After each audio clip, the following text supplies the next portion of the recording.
Pensez-vous avoir tout vu sur la conception des aliments que vous mangez au quotidien? Savoir de quoi est-ce qu'ils sont faits et comment ils sont préparés? Et si je vous disais par exemple que votre yaourt à la vanille a été fait grâce à l'anus d'un castor, vous en mangeriez encore? J'ai pu recenser quelques cas de fabrication qui m'ont moi-même dégoûté de certains aliments que je mange tous les jours, et on va les voir ensemble aujourd'hui. Mais quoi qu'il en soit, bonjour à tous, c'est Monsieur Faucon et j'espère que vous n'avez pas faim car on se retrouve pour 6 produits que vous ne mangerez plus jamais après avoir vu comment ils sont fabriqués.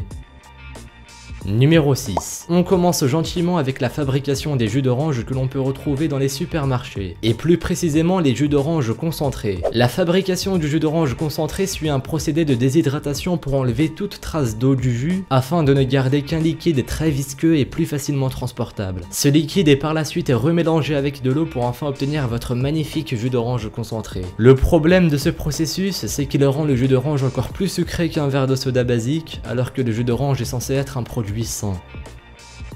Numéro 5. On passe cette fois-ci au hot dog. Même si ces sandwichs ont un aspect appétissant, leur fabrication l'est beaucoup moins. En effet, ces saucisses sont fabriquées à partir des restes de viande des industries qui sont broyés. À ceux-ci sont rajoutés des restes de poulet pour les rendre plus tendres et sont mélangés et hachés. Et enfin, on y ajoute de l'eau pour que les saucisses soient plus juteuses. Et si ça ne vous a pas encore dégoûté des viandes industrielles, attendez le prochain aliment. Numéro 4. Autour du foie gras, l'incontournable pour les repas de Noël. Le problème avec le foie gras, c'est qu'en raison de sa popularité durant la période de Noël, le plat représente une grosse industrie et c'est ce qui pousse certains producteurs à employer des pratiques plutôt barbares comme le gavage afin d'augmenter leur productivité. La pratique du gavage consiste à forcer de la nourriture dans l'estomac de l'oie pour accroître la masse de l'oie et de son foie. Pas très éthique comme pratique. Numéro 3. Il va falloir parler de ce produit que nous avons tant aimé manger, souvent au détriment de nos dentistes, les bonbons. La plupart des bonbons que nous mangeons sont composés de gélatine. Il s'agit d'une substance obtenue par l'ébullition de tissus de peaux d'animaux. Et oui, nous mangeons des peaux d'animaux depuis tout petit. Vous en pensez quoi ?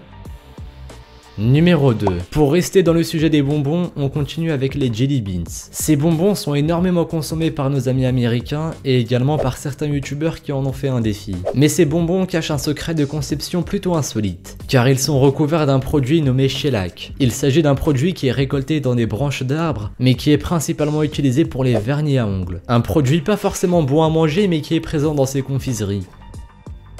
Numéro 1. Pour ceux qui ont réussi à rester jusqu'à ce point de la vidéo, je vous offre le yaourt à la vanille à la glande anale de castor, plus communément appelé le castoreum. Il s'agit d'une substance qui est extraite des glandes qui se situent dans l'anus d'un castor. Elles permettent de créer un arôme de vanille utilisé dans nos yaourts ou dans nos glaces. Ouais, vous mangez un liquide tout droit sorti de l'anus d'un castor. Mes félicitations. Merci à vous d'avoir visionné cette vidéo. Maintenant, vous n'aurez plus la même vision de ce que vous mangez au quotidien. D'ailleurs, faites attention à votre yaourt au dessert. Mais en attendant, vous pouvez me suivre sur Twitter et sur Instagram, les liens sont dans la description. Merci à mon pote James pour son aide dans la vidéo. Brossez-vous les dents matin et soir et moi je vous dis à la prochaine pour une nouvelle vidéo. Salut à tous!